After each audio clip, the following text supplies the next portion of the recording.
That's right. One of my very early projects. Well, let's talk about that in just a second. I might actually have. I'm gonna see. I might actually have it. Anyways. Oh, if you have some of that stuff with you, we can hook you up if you have a page on it.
All right, welcome to our third year of MAGWest. Excited to be here for our third one. Sunday is always kind of a weird day because it's kind of like the MAG aftermath where everybody is either too hungover to get to panels or they are actually here and just suffering through the pain.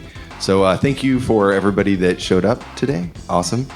And every year that we've done a panel at MAGWest, it's been different. So the first year we had Inverse Phase on. We talked about the ins and outs of the hardware for the 2612. And you also had Extent to the Jam, don't forget. Oh, and Extent to the Jam, of course. We talked about the Sega Genesis and the hardware. And then last year we had a more kind of free spirit, nostalgia-based episode where we had a lot of the bands that you heard over the course of this weekend talking about their favorite stuff. We had Birthday, Vector Hold, a lot of... Yeah, it was a huge lineup. Runaway 4, I think collectively there was about 7 or 8 people in addition to us. That one was really hard to coordinate, but it was a lot of fun. Yeah, so this year we've got something completely different again, which is going to be a lot of fun. Pixelated Audio is a podcast and more like a community that is focused on game audio, its history, and the people behind it. We've featured a ton of great music on the show and had a lot of artists talk and share their stories about their career and their history making game audio. And it's been really exciting and informative to hear directly from the composers about their inspirations and their influences and what kind of keeps them bringing us great content. So today is going to be a lot of fun. We have brought on Jane Nesperas to talk about her work in the chip space, better known as Chibi-tech. And we've had so many requests from our listeners to have her on and share some of her chip making abilities and her history. So we're excited that she's joining us today. Chibi-tech, tell us a little bit about yourself. So I'm a Bay Area native. I lived mostly in Milpitas for the first 30 years of my life, even though I did live also in East San Jose, like for in the hood, as we call it here. Yes. Yeah, it's not that bad. I mean, it's like relatively. But yeah, I'm pretty much local here. But then I moved, by the time I was 29 years old, I moved to Japan to work for a sort of known company called M2. You might know them very recently because they released the Sega Genesis Mini and TurboGrafx Mini. But you also know them for the Sega Ages collection for Nintendo Switch and a lot older stuff like a Vintage collection and also like a Castlevania Rebirth and Contra Rebirth and I'm basically just going through my company itself. But yeah, I think a lot of us, if we play games, M2 is known for some really amazing frame accurate ports of a lot of games. Yeah. They did the 3D classics stuff, right? Mm-hmm. And that was everybody I talked to that played it. I downloaded a bunch of those. Said that they were just excellent. I didn't think that playing Shinobi in 3D would make any sense, but it totally Right. did, and it was awesome. So I played Echo the Dolphin in 3D. That was really good. Yeah, that was actually like a project that I've done a lot of like actual field work with it. Since we had to like work with like old like Sega cabinets for like, what do you mean? yeah, for the Sega 3DS, or I'm sorry, the 3DS like the Sega Furuka archives. So you know how they're like a lot of the games are basically arcade games, Right. and or at least like Sega's old arcade games, or like especially like say OutRun or Galaxy Force or something. And like I've done various tasks on that thing, not only just like bonus music, but also like I had to like do field recording with like the actual cabinet machines themselves. Wow. Really awesome. So how did had no idea. How did you hunt down the cabinets and just So- get your tape recorder out? And So I don't know if this is under, well, I mean, Sega does have their own archive of machines. oh man, They've been really good about historical preservation of their games. They're one of the better companies out there in terms of not just re-releases, but doing a really good job of preserving their games. awesome. Right. So you did field recordings for like the sound effects for the games and stuff as well. So let me start over. So there is like so these machines, some of them like they have like sit down cabinets, right? And they move around, and they're like controlled by either pneumatic or basically motors that are just whirring around. And then I guess people like the nostalgia of that, of hearing that of not only hearing it but also like seeing the cabinet like move around in like the arcade you're at. And so I think I'm included in that group. I would dig that. yeah, and like for a couple of our games, like I believe it was like Galaxy Force and like I forgot if OutRun actually had. Oh yeah, OutRun. Okay, OutRun, Galaxy Force, and like a bunch of others that like where it had like the game itself would like move around the cabinet. Right. And I went to the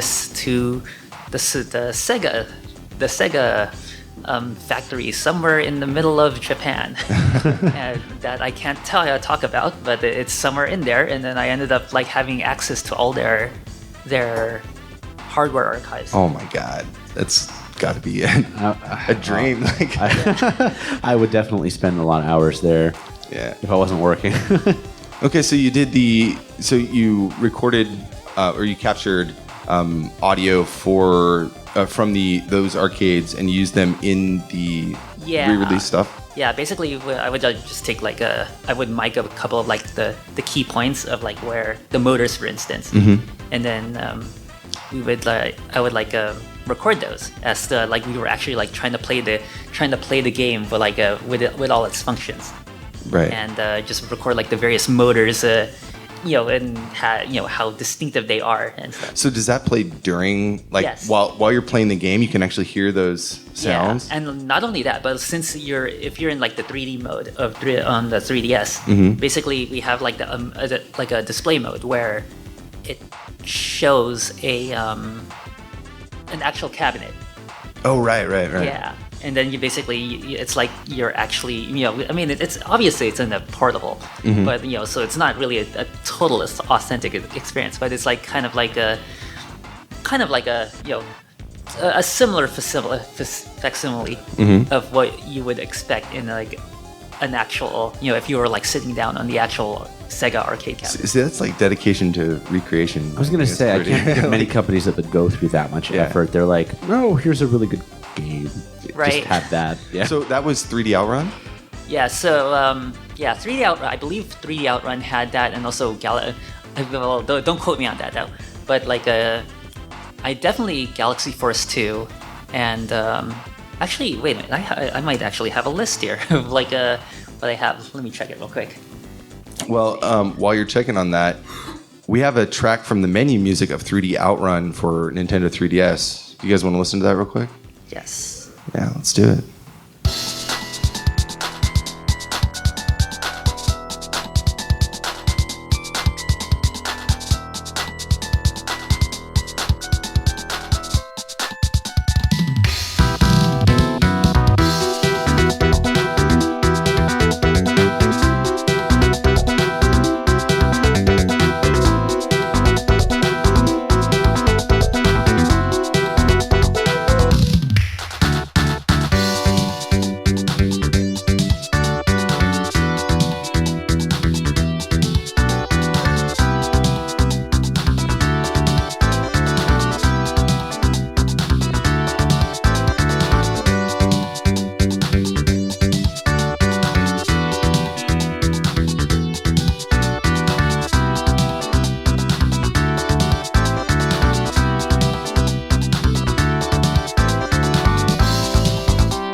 done all in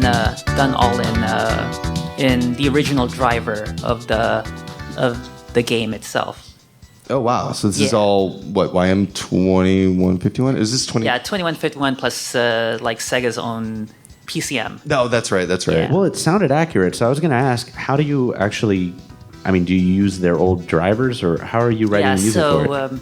So basically, we like this was actually a project that I actually demanded to my boss that I actually have like an actual like real environment to work on, because originally they were just saying, oh, just stream it. I'm like no, I want to actually like work with the actual driver for this this game.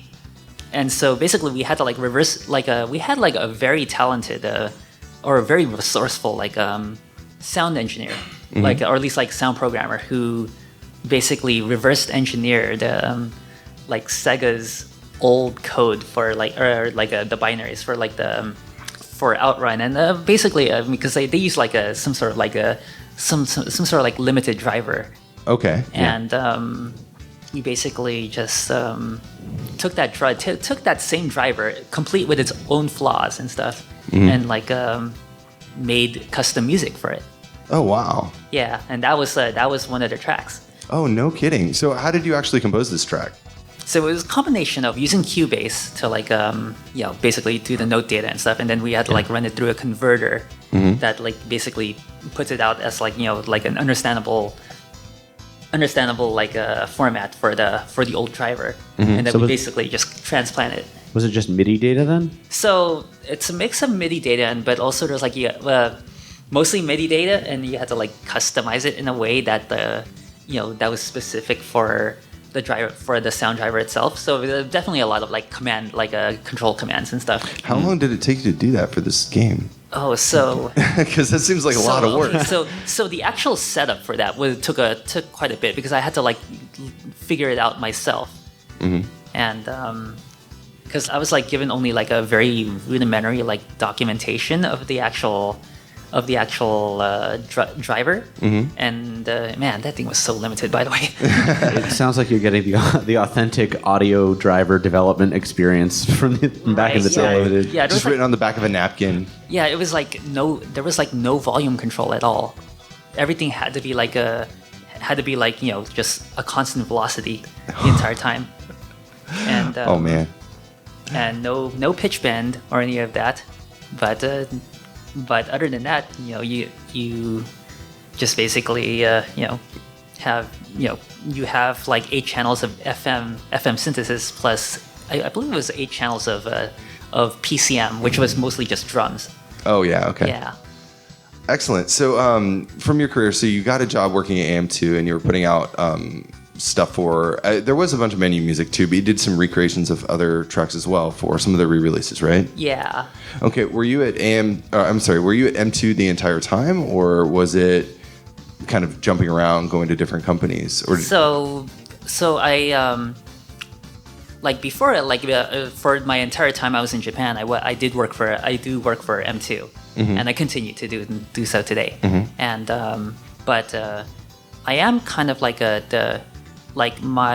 as long as it goes through them, like I can do I've done like a freelance projects as well. Okay, That's great. Yeah. cool. Do you want to play another track from? Yeah. From the let's see. How about we have Golden Axe? We have a track from Golden Axe 2 here, and this is part of the Sega Vintage Collection, Yeah. developed by M2 for the Xbox 360 and PS3, I think. I believe so, yeah. So all of them had original music. I think every game, when you select it in this sort of fake arcade setup, or like it's kind of like a skeuomorphic view, like there's a console in front of you and a TV, and you can play through the various, or you can like select which game, and they'll have custom music which is reminiscent of the original stuff. They're all really good. Yeah, so this is from Golden Axe 2. We were going through them, we were picking out some of our favorites. This is a really good one, so let's take a listen. Nice.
That's so good. I love that you wrote essentially a Tim Fallon style tune using Sega Genesis, sounds. It's a beautiful combination. Actually, yeah, that was my idea. Actually, like directly, because I'm a big fan of like the Fallon Brothers music. Mm-hmm. And so are we. I think so is everybody. I was going to say, I've been trying to get Brian to let us play X-Men versus Spider-Man versus X-Men on the show. Oh my god. That is actually like one of my favorite soundtracks, by the way. Me too. Yeah. It's such an awful game, though. Yeah, the game is pure crap.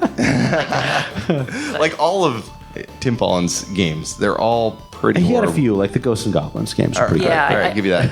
I think that's.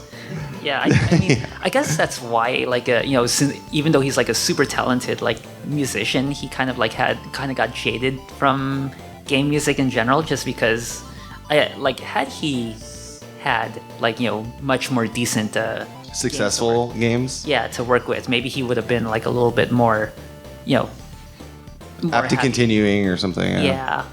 Well, I mean, we're here more to talk with you, not to talk about Tim Fallon. right. We can bug him on True. a later episode. True. Right. It's always time to talk about So Tim Fallon. though. let's go back a little bit. Tell us a little bit of how you got started with music in general. I think everybody has an interesting origin story. Okay, so when I was back when I was like, I'm sorry about that. So back when I was like 5 years old, like my dad like bought my dad wanted like all like my siblings and I like to have like a rich environment of how to have like a career in the future, so to speak, and which included possibly maybe creative stuff, and he was kind of like throwing different things onto the wall and stuff and seeing what stuck, and he bought an Amiga, which the Amiga 1000, which was that was one of the very first Amigas, and he basically bought like a ton of different multimedia programs for it, which included music software. Right. So I was like working with like some very rudimentary. I mean, it was back in the day when there wasn't really any standard of piano roll composition. Like everyone was like trying to just make staff note style music, or if you were like a programmer, you would make like tracker stuff. And my dad would not only like buy software, but he would also go to like swap meets, or at least like Amiga group swap meets, which was really like just wares or something. Yeah. Yeah.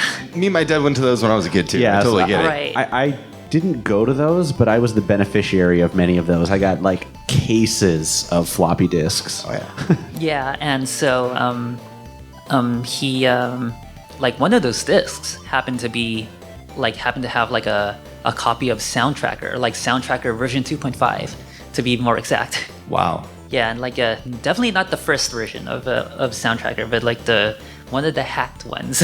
Oh right. When it was Yeah. re-released as pretty much the Ware scene re-released it, the demo scene re-released it, and so Right. yeah. And it came with like a couple of like demo tunes from Dr. Awesome, aka Johnny Fell. No, that's Purple Motion actually. Yeah. No, Dr. Awesome. I forgot his actual name, but there was like a ton of like his demo music, and then he was actually like a pretty good composer back in the day too, with Amiga, and I basically studied his tracker music mod files, and figured out how to do tracker music on my own, because I was really interested in music, for the most part. I had piano and stuff too, so Right. I know how to play piano as well. But for me, since I kind of had more of a programmer mindset on things, I didn't appreciate the staff note style of high level staff note input for music, Right. because that just took way too long, and I preferred the programmer style of trackers, and I basically just learned a lot. I learned a lot from those, and then my dad would keep getting in a more public domain, a mix of public domain and games and stuff, and then I would just either play the mods or rip them directly from the games themselves, Oh, nice. Yeah, I was kind of kind of person who like would like look at RAM contents like and just rip samples and stuff, or like actual mod files from like games and stuff. You got piano and stuff when you were a little kid, Yeah, and then got into the Amiga and the mod scene. What drew you into chiptunes in general? What drew you into the sound? Because that kind of is what It's sort of what you're known for these days. Yeah, that stayed with you for your career. So I mean, like back in like the, I guess like even the software back in the day for like Amiga software, like they had like a chip-based like synthesizer capabilities, and that's where I kind of like picked up of how in general, I mean, even though it was like kind of like a simulation of like, say for instance the Commodore 64, right, like the Commodore 64 said, it was like it at least gave me like some sort of like base ground of like how like actual electronic music application works. Yeah. Right. So why don't we go ahead and play another track? This is from, do you want to play Monster World? Yes. All right, this is from Monster World 4. This is originally composed by Jim Watanabe, but we're going to play a version here. This is for the menu music as well, so let's take a listen. This is really good.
Such a fun track. Such a fun track.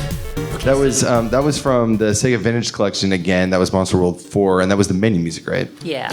That was actually like based off like so I'm like buddies with Vert J. Kaufman, or J. Kaufman, aka Vert. Right. I think we picked up on that a little bit. Yeah, we were chatting back and forth about it earlier. Yeah. Yeah, and like Shantae is kind of like a, like very, I guess very influenced by Monster World 4 in a way.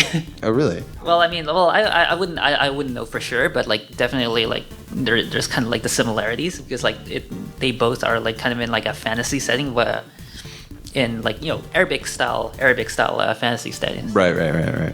So rather than just the Sega Vintage stuff that you talked about earlier, what is it about this track? How did you go about composing this kind of tune? Like, where did you get your inspiration for it? So it was a mix of Vert's own music, which from Shantae, and also like at the time I was listening to a lot of like Arabic style hip hop, like I forgot what the Scott Storch kind of material. Mm-hmm. And I was like into that for a little while, and like so I decided to like try to implement kind of have that kind of style in this Monster World, which I know it kind of like has it kind of like takes away like the timelessness, just because it's now like some sort of like decade era kind of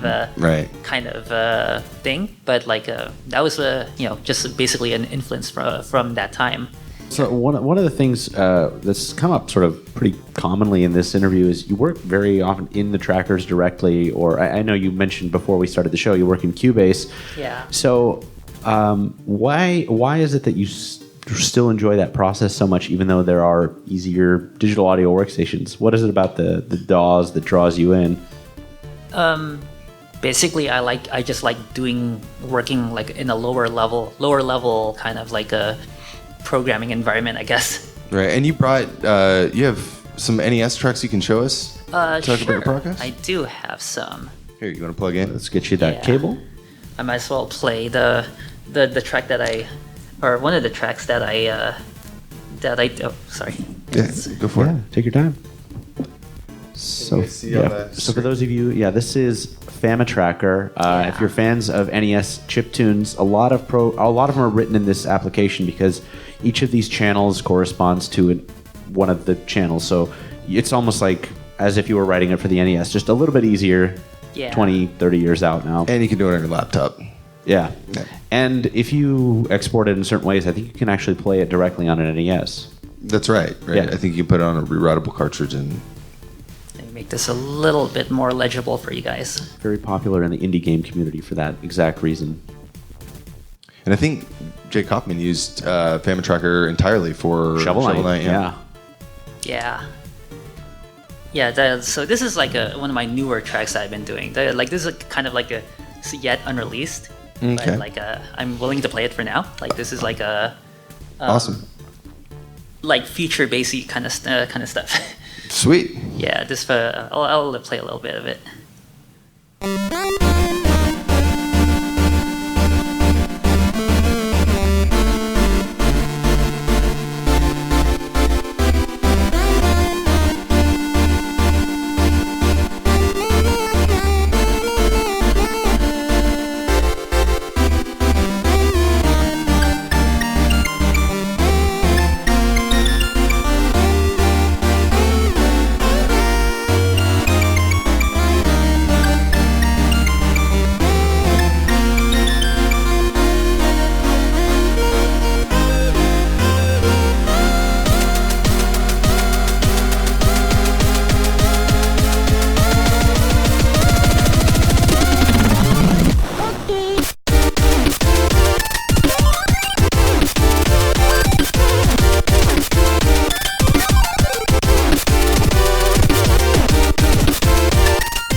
What an exciting world premiere.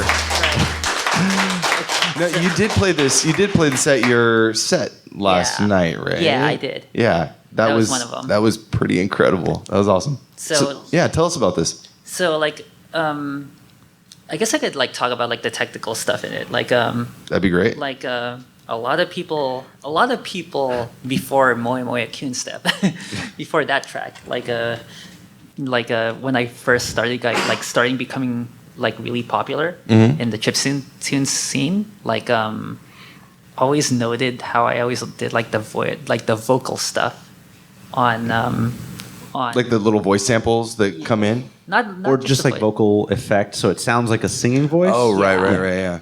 I picked up on that a lot. I really like that effect. Yeah, like it's basically like the Hatsune Miku effect or something. Right, like the Vocaloid kind of thing. Yeah. Right, and but it's done in like a duty cycle, like basically from the chip itself with like duty cycle Manipulation. Yeah, and a lot of people were like asking me, oh, did you use like an FFT or something? Did you like analyze like audio from an FFT? I'm like, no, I just do it by ear, kind of thing. Wow. And it does require like kind of like a lot of like knowledge though on like how the voice works in a way. Right.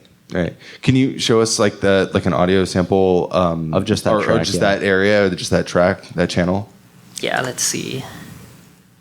Actually, this might not be the best example. I have like a better example here. So like where is it? We do get some of our technical breakdowns. This worked out. Yeah. We love doing these on our show because it really shows. We listen to great music, but seeing this kind of isolated is a really rare treat. Oh, actually, we could do it with the Steins Gate stuff that I did. We were going to bring that one up, so I'm glad it works. Yeah.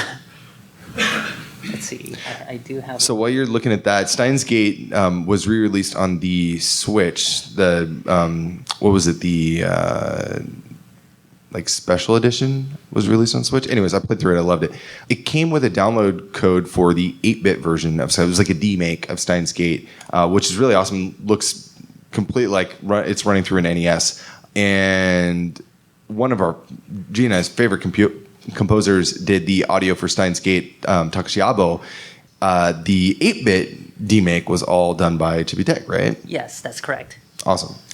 Yeah, basically I took like the Abu-san's like compositions and like basically demade it into like a sort of period correct like an NES rendition of it, which means that it's not going to have like my complex stuff that I usually do. I did notice that it doesn't have all of the insane stuff that you get from adding like the RC6 stuff like that. Yeah, it's more like straight, what you would play, in the late 80s. Can you play a little bit of that, just of the track first, so then when we hear it, or I don't know whatever order you want to do it, but it would be interesting to hear just the vocal effect. Oh, right.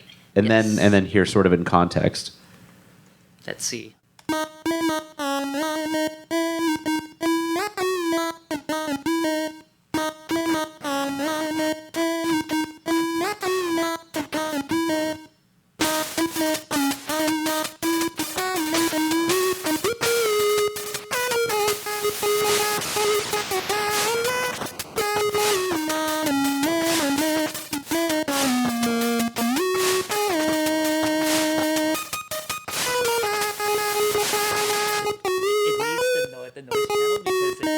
That noise channel just because it has like the plosives and the sibilants.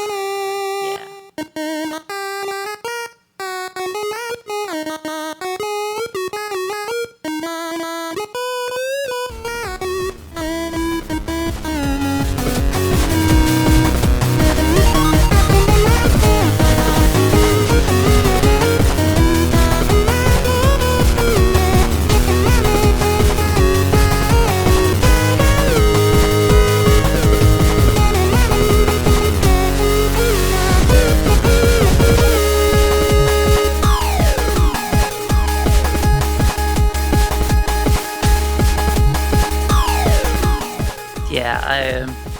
That's like a lot of that is like basically just intricately made like pitch commands and vibrato commands done in a careful fashion. What are some other techniques that you use typically in your NES or some of your chiptunes? It's a good question, actually. I mean, like a lot of people were asking about like Moe Moe Kyunstep, for instance. In fact, I mean, that thing is like made back in 2013, if I remember correctly. Mm-hmm. And let's see if I have the very very well sought after Moe Moe Kyunstep that everyone seems to want for whatever reason. I don't know why. Oh yeah, this.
I was not watching the scroll on the computer, I would not believe that was coming out of an NES. Right. So those various techniques, like, well, a little background on that song actually. Like, it was done around like 2013, where like at the time like bro step was like kind of the thing at the time with like Skrillex and stuff. Right.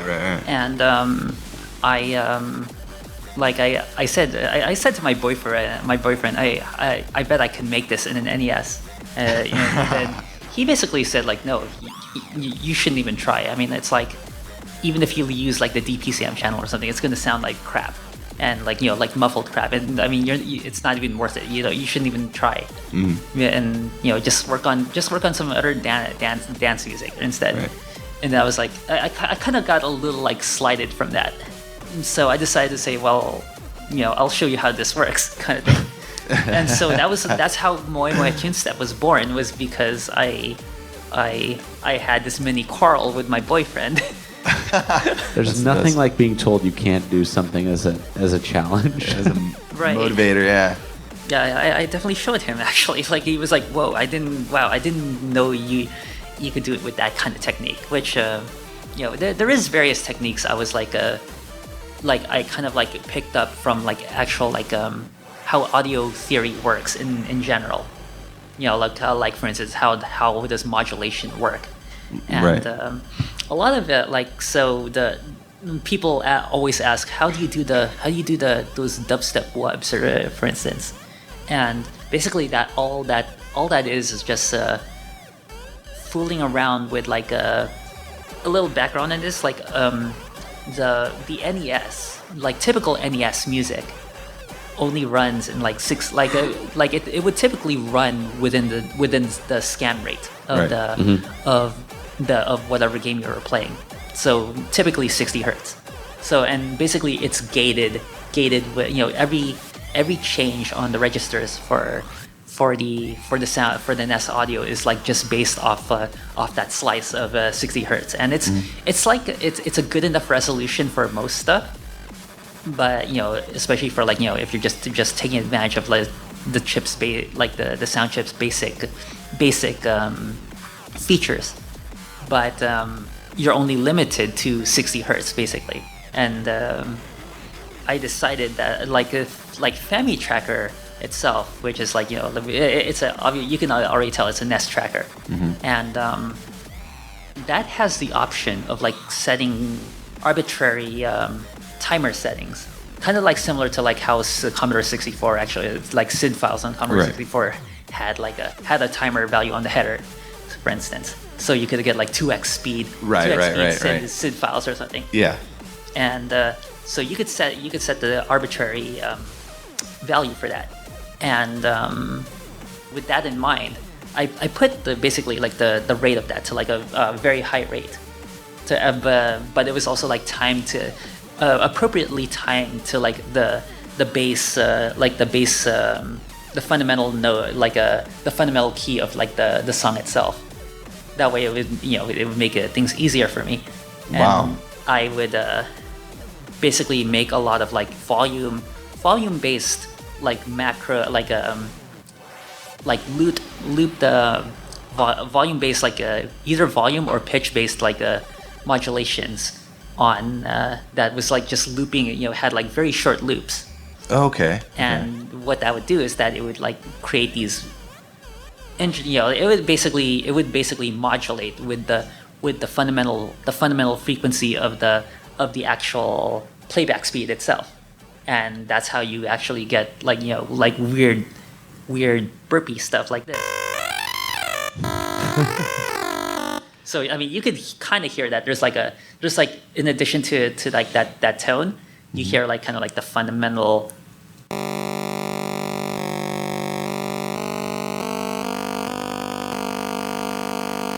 You know, one time I opened up Reason and I said, "What happens if I turn the tempo on this click to like 900 beats per minute?" And it kind of gets that same effect, yeah. Yeah, and but like it starts to become periodic, at least like for your ears. Right. And like here's a better example.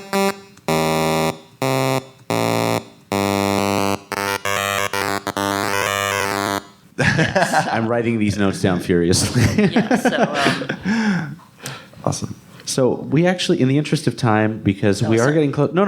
You're great. I just wanted to leave a little bit of time for QA. So we had 2 quick questions that we wanted to ask. One thing I'm really curious about is, you moved to Japan some years ago, right? Yeah. What's that experience been as an American composer working in Japan?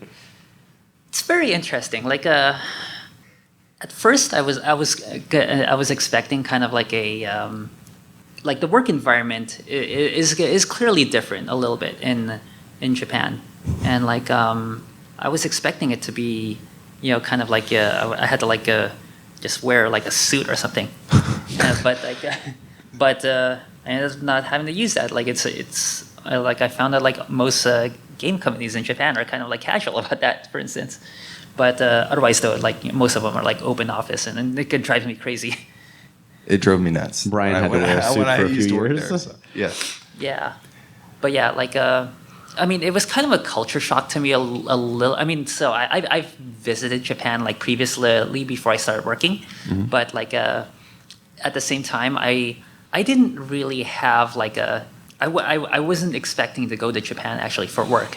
Like like I was expecting to just do like audio engineering in the back room of like a studio. Like that was like my original goal for a career, was being like the backroom engineer person. And you know, like a game company, you know, M2 just knew about like my work from like my chiptune work that I did as a hobby. Oh wow! And apparently, like one of the songs that I did like was like it got really popular. It got really popular with like actual game dev people. They actually like figured out, whoa, this person is doing like these weird techniques with the sound chip. With like, What track is that? Miko Nurse. That was Do we like, have that, Gene? We don't have it. But It's very embarrassing. You don't want to hear that. That'll be the betting of this episode. we'll leave it at that. Right. But yeah, like, but anyway, like they picked me up and like they said, yeah, we want you to work we want you to work at our company because we think you have like the, you know, like the skills to actually like do low level things that we require, you know, for what we do in M2. And Yeah, I just want to say that a lot of times I've heard a lot of people complain about FM emulation in general. M2's work in that space is phenomenal. So it makes sense why they would want to hire you because they put a lot of time and care into creating that everything is authentic as possible, authentic sounding as close as you can, especially with their audio. Yeah. Right. Yeah. A lot of my coworkers are like total old school, like 6502 and Z80 programmers. And Wow. They're like from the old days. Like one of our coworkers like worked from Compile, you know, for No kidding. Oh. yeah, for he programmed Xanic, for instance. I got the tune in my head. Pitches all over the place there, but yeah. Yeah. But you've done some other stuff outside of M2 as well. I have a track here. Do you mind if I play it real quick? Oh, sure. Yeah. And I'm going to have to borrow that back. Because I want to talk about a little bit on the other side of your composition. Like this is a track here. Maybe you know it. Maybe you don't. It's called A New Leaf Every Day that we picked. Oh man, Tokyo School Life. Yeah, this is from a game. It's from a game called Tokyo School Life.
feeling that you're going to say, "Oh, I made that all in FamiTracker." Just by the way, that would have been the most hard thing in my experience with NES, if that was the case. Right. Well, so you've done all this work in the chip space, but what about this other kind of side to your composition style? Like, tell us about this track. How do you approach the more?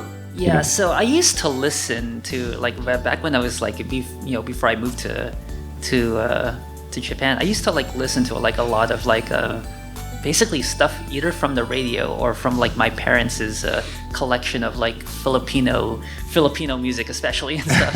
And like they were all like various different styles, like, pertaining to like pop, general pop music kind of thing.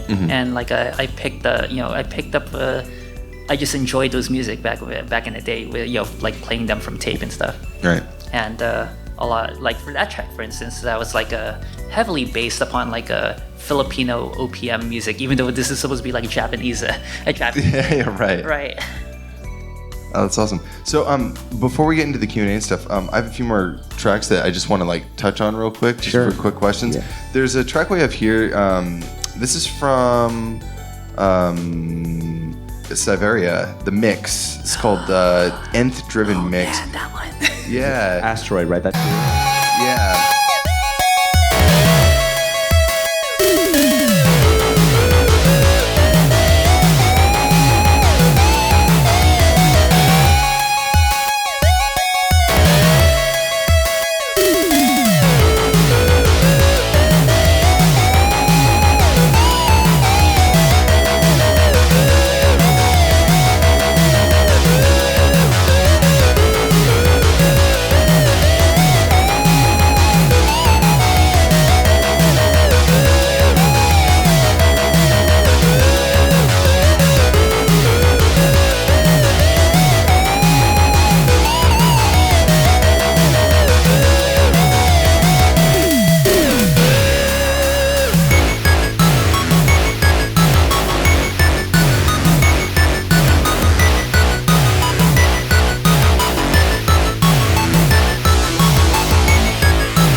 That's such a killer track. Now that was part of a remix album released by Egg Music, right? Yeah. 2008.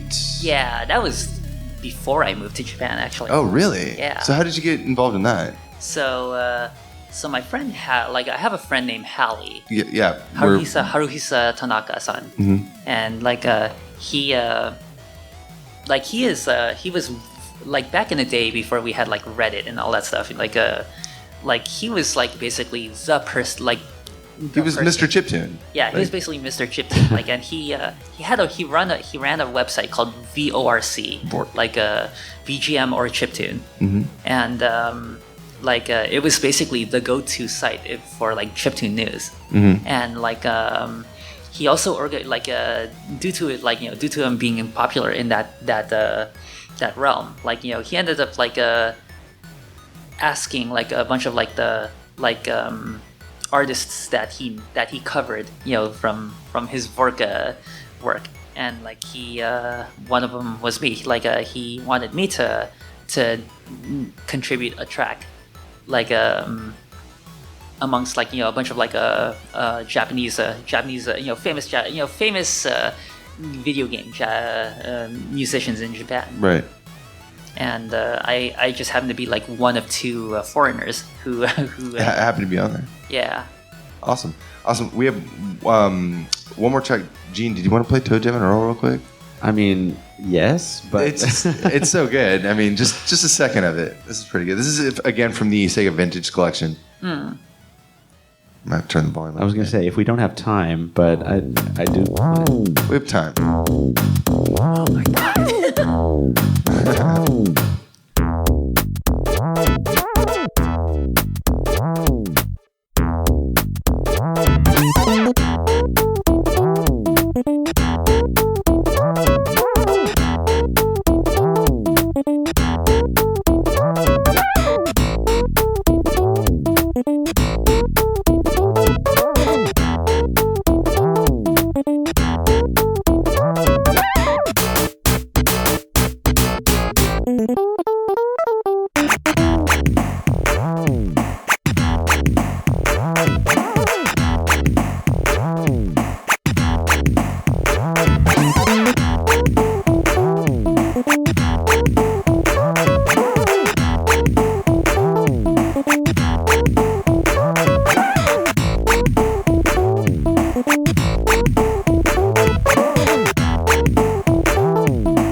That one in. You know, I think I know why Brian brought that one in. I had this dream at MAGWest this year. I was going to try to get all the composers who worked on ToeJam and Earl here. It didn't happen, but I was emailing back and forth with Burke T, John Baker, and a couple other folks, the guys who did the music for the recent remake or the new ToeJam and Earl game. Everybody was jazzed, but the timing just didn't work out. So I don't know if that's why you played it. Yeah, it's really good. But tell us about this track. So, for all the vintage collection songs, I wanted to somehow at least make the tracks kind of at least seem like they were from the original composer. Right. Which in this case it was Howard Drosten. Right. Yeah, and I basically I played ToeJam and Earl in the past before I had to basically emulate his simulate his music in a way, and I basically had to study how his music actually the kind of like the intricacies of like how he did music, and then I tried to follow it in the same pattern, which is the same thing for basically all the tunes in Sega Vintage Collection, where I had to figure out how Yuzo Koshiro would make this or whatever, or right, make something that fits into that soundtrack without actually being that person. Yeah, it's pretty awesome. But at the same time, I wanted to at least put at least a little bit of myself there too. Right. In a way, and but yeah, that involved having to we had to do this in a clean room approach too. We didn't really rely on any tools for outside tools. Mm-hmm. And I would ask our sound programmer, our late sound programmer, who I mentioned earlier, who did the OutRun, the OutRun converter stuff for me. Oh, that's right, yeah. And I would ask him to hey, I need to rip a bunch of FM patches, and I can't just do it manually on my own, because that takes a lot of time. Right. So try to figure out the without any tools, and I didn't want to stare at memory addresses and stuff. Either. Yeah. So I basically asked the sound programmer to give me just some sort of either a ripping tool or just rip the audio or rip the patches. And this was before we had those tools tools online now, right, that right. Can do that. Right. I was just going to ask if you have a website. I have a Bandcamp. Yes, it's Chibi-tech at Bandcamp, or chibitech.bandcamp.com, and that is without a dash. Yeah, so that has a lot of my personal stuff, but definitely not the commercial stuff I've done. That's all handled from various companies, which it's kind of an ugly situation, but that's how it. This is how it is. That's licensing and stuff. But I actually want to ask what you're currently working on, or what you're working on these days, because there's a lot of new projects you're talking about. You're talking about some of your personal new stuff, but right. What kind of new stuff you're working on in the game space, and also maybe some other personal stuff? So basically, I'm currently working with the Sega Ages Nintendo Switch stuff. Okay. And they asked me to do various things. I think the latest thing I did was I basically made an FM version of the Alex Kidd soundtrack. Mm-hmm. Because we released a Sega Ages version of that game, and that game was only a regular 3-channel SSG. Oh, right. But we wanted to make a version that kind of fit, because the Master System in Japan had an FM chip. Mm-hmm. And they asked me to make an imagined FM version of it. What if it was made? They actually. What if they brought it here and they actually made it that way? Yeah. Yeah, and so I basically made the FM version of Alex Kidd.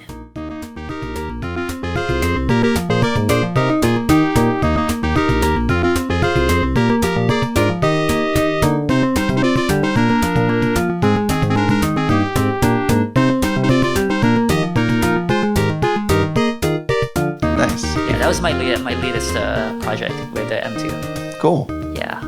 If you ever make an FM version of Quartet, we have some fans that we're extremely excited about that. We had an entire show on it, and that was we had a guest on it. He was just in love with the music in that game. Quartet, yeah. It's good. It's really hard. So let's keep the ball going. I think we have just a few more minutes. We have one track that we want to play, one last track, actually. Let me bring it up here. Let me just ask, are any last minute questions? I want to make sure She's answered every single question you have. We've talked about a lot of really cool technical stuff. Yeah, if there was like musician, like fellow musician friends that, or like musicians who are doing lower level stuff, they might be interested in this podcast. Yeah, so maybe we'll get some emails or something associated after this this podcast goes out.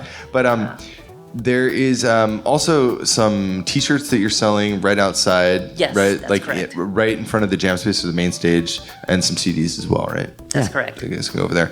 So this last track that we want to kind of play here is called "Return to Bounds," and this is from the Somatic Generation album that you released recently. Oh yes, that's correct. Yeah. So could you tell us about this before we play it? So that track, Return to Bounds. Well, what's this whole album actually? So, Somatic Generation was a project that was commissioned to me from a company in the UK that basically made they were making I forgot what the English version of a MOOC is called. Well, I guess I could like say it's like a picture book or something, or basically it's like a coffee table book. Yeah. Okay. Yeah. So like he wanted to like include like a CD of like of NES music because it was an NES coffee table book.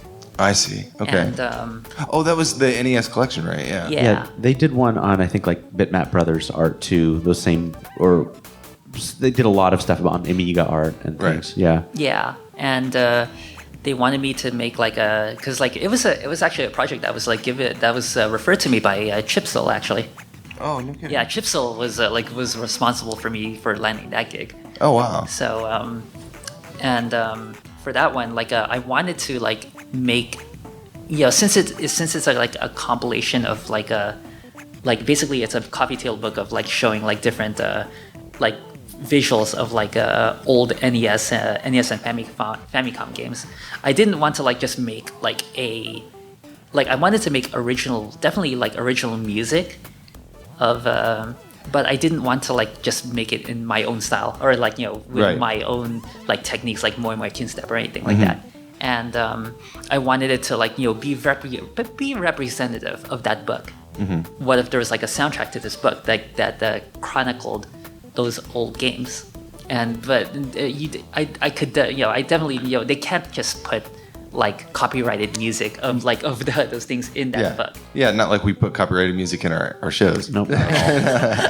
But so they told me, they didn't tell me, but like I decided to basically make an album of like various different styles of music, like if it was imagined in the game itself, but it's all original music instead. Right. And for instance, like this from Return to Bounds, for instance, that's a Hip Tanaka influenced track of like various certain games. Yeah. So let's take a listen to this. This is Return to Bounds.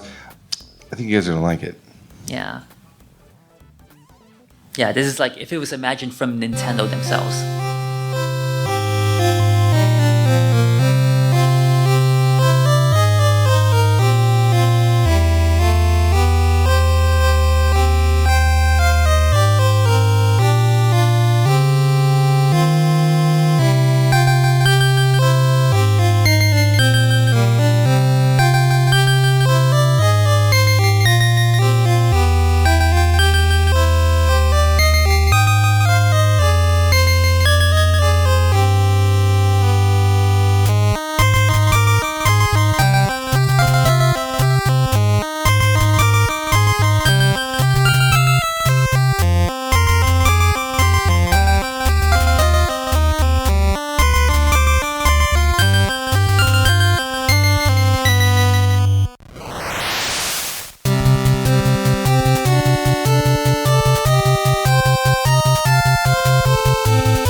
for all the tracks in that album, like they were based upon like the different styles of what the various video game companies sounded like. Like for instance, if you had like a Konami song, like Konami had its own distinctive music, for instance, or Sunsoft had its own distinctive music with like that Sunsoft bass that was always out of tune, for instance. Right. These names are great in this album. Beyond Bounds, Outside the White Shadows. Yeah. The Sapient Amphibians on ATVs. I wonder what that's. Yes, I wonder what that. Yeah.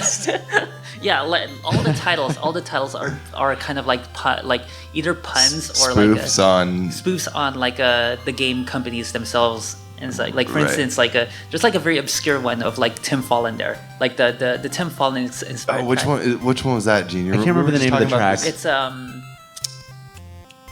which cut? Like it was before Smugface Mafia. Yeah, it's like St. Helens. St. Helens. That's the St. Helens lobotomy experiment. So like Tim Fallen like lives in St. Helens, and his website like was trying to like look like a doctor. Oh yeah, I remember that. Yeah, is that website still up? I don't think so. I don't think it is anymore. Yeah. I mean, it was in like some provider, like some random provider that. Right. And like I wanted to make it seem like like a lobotomy experiment that just went awry. Now it's like it's basically I have like the brain or something. Oh, that's awesome. Well, I think that's all the time we have, Gene. We want to thank Chibi-tech. everybody, especially Chibi-tech, for being here. You came all the way from Japan. It was a huge... When we found out that you were coming, you said yes, it was like, oh my God, Chibi-tech is coming to MAGWest. We have two huge artists, both coming from Japan. I know you're originally from here, but it's still, logistically, it's like... Still coming from Japan. Yeah, you're coming from Japan. Yeah. So it was just a tremendous honor to have you and, see your concert, have you on this panel, and just, I hope you had a good time here. And thank you very much for agreeing. I know you were a little bit tentative on being on the panel. Hopefully we were pretty easy on you. No, it's fine. Yeah, all right, awesome. So thank you guys all for attending today. I think we have there's like 2 more panels after us, or? Yeah, I think panels run for another couple hours. Cool.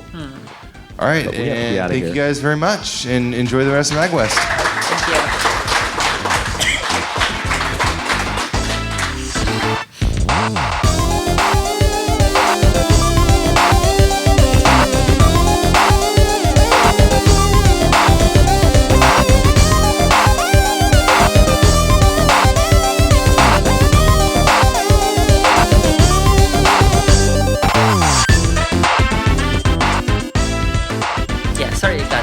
Ranty on like in tangents and stuff. Oh no. That's like our show, like always. Right.